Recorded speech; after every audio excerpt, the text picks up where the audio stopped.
نحمدہ ونسلم ونصلی علی رسولہ الکریم اما بعد۔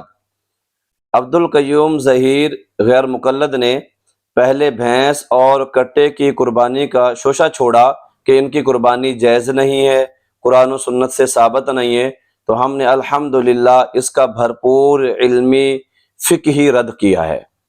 اب اس نے دوسرا شوشہ چھوڑا کہ گھوڑے کی قربانی جائز ہے، احادیث مبارکہ سے ثابت ہے۔ ہم اس نشست میں اس حوالے سے 3 باتیں اس نشست میں رکھیں گے۔ نمبر 1، گھوڑے کی قربانی جائز ہے یا نہیں ہے۔ نمبر 2، اگر جائز نہیں ہے تو پھر اس کی دلیل کیا ہے۔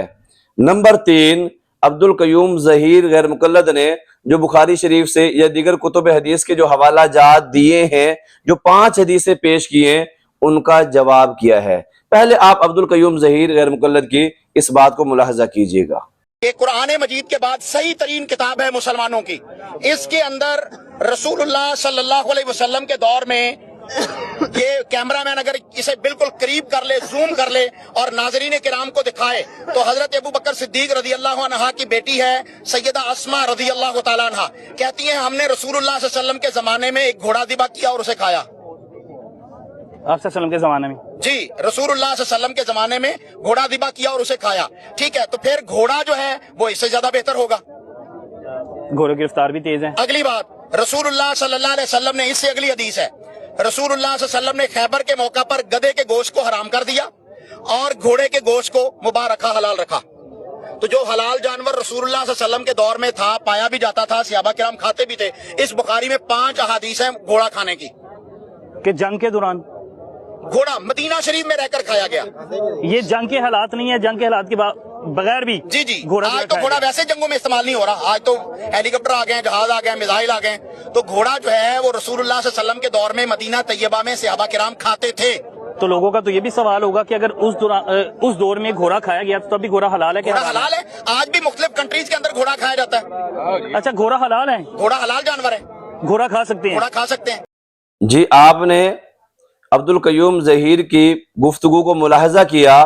موصوف فرما رہے ہیں کہ سیدہ اسماء بنت ابی بکر صدیق رضی اللہ تعالیٰ عنہ کی روایت ہے کہ ہم نے گھوڑا ذبح کیا اور ہم نے اس سے کھایا۔ اسی طرح انہوں نے کہا کہ بخاری شریف میں گھوڑے کے حوالے سے 5 حدیثیں ہیں۔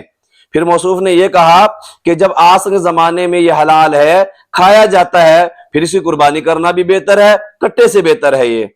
تو بہرحال ہم اس نشست میں پہلی ترتیب یعنی گھوڑا حلال ہے یا نہیں ہے، تو آپ اس بارے میں یہ مسئلہ سن لیں، گھوڑا مکروہ تحریمی ہے، گھوڑا حلال نہیں ہے۔ جب گھوڑا حلال نہیں ہے، ہم گھوڑے کو حلال نہیں سمجھتے، تو ہم اسے قربانی میں ذبح کیسے کریں گے؟ اب آپ کے ذہن میں سوال آئے گا کہ پھر اس کی دلیل کیا ہے؟ تو اس کی دلیل یہ ہے، قرآن مجید میں سورہ نحل پارہ نمبر 14 کے اندر اللہ سبحانہ و تعالیٰ نے جانوروں کا ذکر اور ان کے فوائد کا ذکر فرمایا۔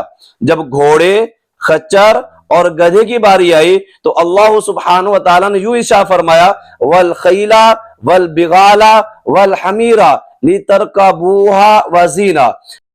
گھوڑا اس لیے پیدا کیا تاکہ تم اس کے اوپر سواری کرو، تاکہ تمہارے لیے زینت بن جائے۔ خچر اور گدھا اس لیے پیدا کیا تاکہ تم اس کے اوپر سواری کرو، تاکہ تمہارے لیے زینت اور شرف کا باعث بن جائے۔